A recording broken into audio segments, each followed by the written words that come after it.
지역 아이들을 위해 방과 후 교실 등을 했다는 이유로 세금을 추징당한 서울 용두동 감리교회에 대해 최근 2심 재판부가 과세가 부당하다고 판결했습니다. 그동안 예배와 전도 같은 직접적인 종교 활동만 교회의 고유 목적 사업으로 봐왔던 사회법이 지역 사회를 위한 공익적 활동까지 교회의 목적 사업으로 인정한 판결이어서 관심을 모으고 있습니다. 천수연 기자와 함께 자세한 이야기 나눠보겠습니다. 천 기자, 용두동 감리교회에는 왜 세금이 부과된 겁니까? 용두동 감리교회는 지난 2013년에 동대문구청으로부터 2007년 구입한 선교관에 대해서 구입 당시 면제받은 취등록세와 재산세 등 2억 5천만 원 상당의 세금을 추징당했습니다. 네. 이 선교관에서 지역 학생들을 상대로 하는 방과 후 프로그램과 주민 대상의 탁구 교실을 운영하는 등 교회 본래 목적 사업에 사용하지 않았다는 이유에서입니다. 네. 교회는 과세가 부당하다며 행정소송을 냈는데요. 지난 7월에 패소했습니다. 그리고 항소심에서 서울고등법원이 과세가 부당하다고 최근에 판결했습니다. 그러니까 1심은 과세가 타당했다라는 거고 2심은 과세가 부당했다는 건데 이렇게 1심과 2심 내용이 다른 것은 왜 그런 겁니까?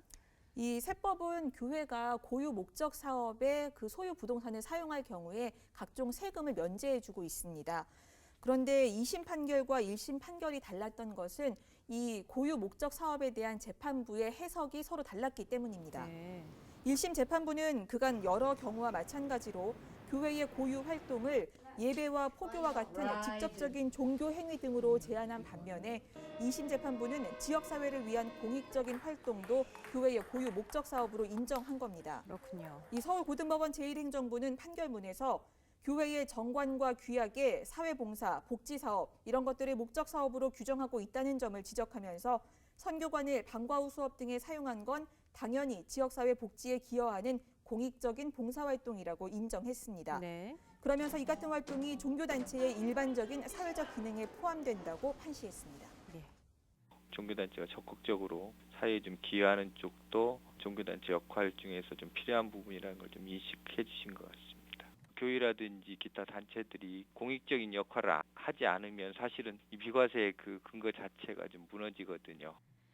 그러니까 사회봉사나 섬김 같은 것은 원래 교회의 고유 목적이다라는 것이 교회의 일관적인 주장이었잖아요. 근데 이번에 재판부가 이것을 비로소 인정하게 된 셈이군요. 그렇습니다. 그럼 이번 판결이 다른 교회들에도 어떤 영향을 미칠 수 있겠습니까? 우선 그 학사관을 운영하면서 세금 폭탄을 맞았던 교회들의 경우에는 이번 판결을 매우 관심 있게 지켜보고 있습니다. 그렇겠군요. 이 교회 학사관 같은 경우에도 하숙방을 구하기 힘든 지방 출신 대학생들을 위해서 즉 공익 차원에서 또 사회봉사 차원에서 운영하는 것이기 때문에 비과세 혜택을 적용할 수 있지 않을까 하는 기대의 목소리가 나오고 있습니다. 네. 그리고 평일을 이용해서 교회 공간을 개방해온 다른 많은 교회들에게도 적지 않은 격려가 될 것으로 보입니다. 이와 함께 지역사회를 위한 교회의 공익적 활동을 이제는 사회가 인정한 것인 만큼 교회 입장에서는 더 큰 책임감과 의무감이 요구되는 것이라고도 볼 수 있습니다.